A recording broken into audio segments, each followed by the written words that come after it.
Hello everyone, my name is Elvis and this is Grey Money Matters. Today we continue our series of working capital management with this episode's topic of managing accounts receivable. In this episode I will go through different options and strategies to manage accounts receivable so you can apply this to your business. With that being said, let's get started.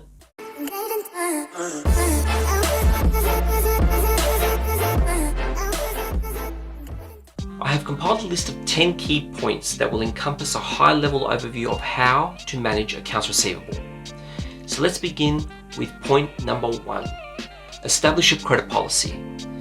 There are 3 main points that need to be pointed out. 1. Screen customers before providing credit. By having potential customers complete a credit application, an organization can gain an insight into their ability to pay for its goods and services. 2. Check credit references. This can be done by checking with existing suppliers to a potential customer or by using a credit checking agency such as Vita Advantage or Dun & Bradstreet, which charges a fee but to produce a report to the credit history of a potential customer. 3. Establish credit terms.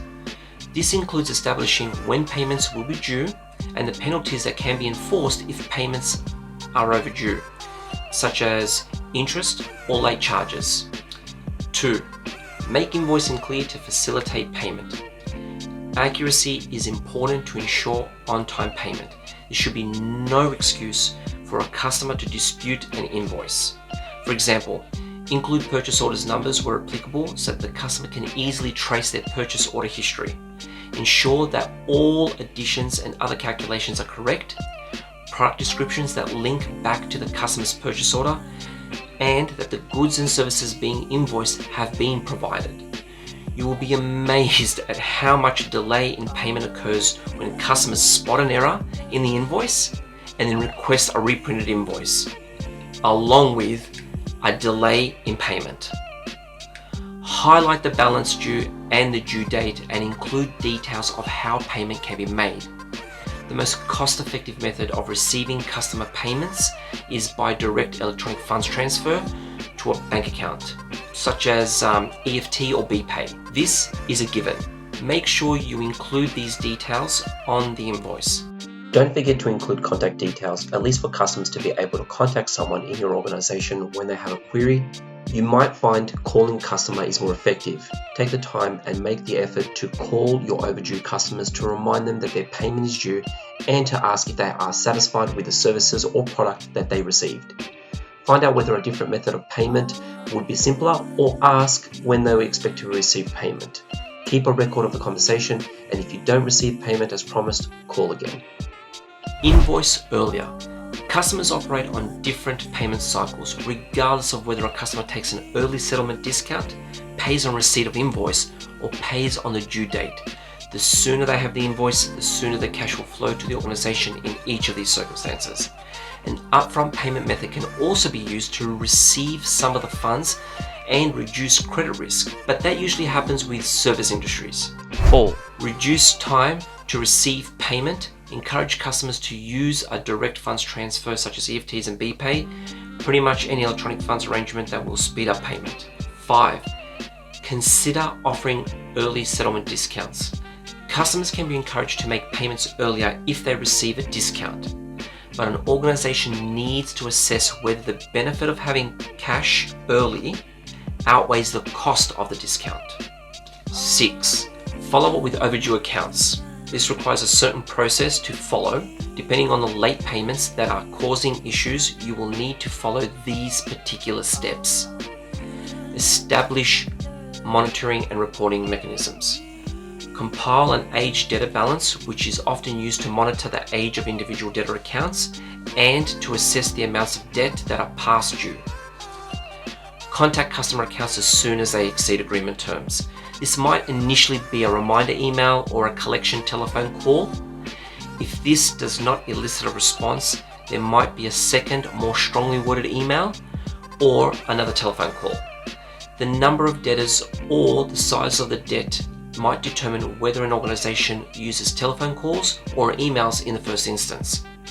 Obviously, follow-up emails can be traced and used as a form of record keeping. That's important, but a telephone call is less easily ignored. Seek a commitment from the customer to when the overdue amount will be received. The commitment is usually noted on the debtor's file and should be followed up to ensure the commitment is delivered on. You need to determine when credit to the customer will cease. Restricting late paying customers from purchasing further goods or services will limit any further exposure to a potential bad debt and may motivate payment for an outstanding amount. If the previous points fail, then you may need to consider following up with a legal letter. This letter advises the customer that the organization is about to commence action to recover the debt. After the legal letter is sent, send the debt to a collection agency or a lawyer. These experts can help you trace customers and have procedures that comply with the complex legal requirements for collecting overdue money. They take a percentage of the money outstanding when the debt is recovered, but they will lay these costs out up front before they commence their process. 7. A good preventative measure is to know the customer. Don't do this with all customers, as the administrative costs will outweigh the benefits. But for a major clients, establish a relationship with the person responsible for paying the account and keep in contact so that the organization is kept informed about when payment will be made or if there will be any delay in payment. 8. Monitor and report on the progress of debt collection. This may be monitored in any of the following forms, including debtor days ratios, aging ratios, amounts overdue, and so on. 9. An aggressive approach is to apply a stop credit. This is an important policy to establish for stopping a customer's credit and any further deliveries where accounts have not been settled as required. 10. The final point, security.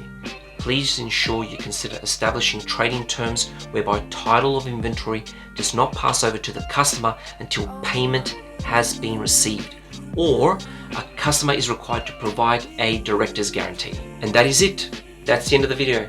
Thank you for sticking around till the end, and make sure you continue by reviewing the next video in this series on managing accounts payable, or if you haven't already seen, managing inventory.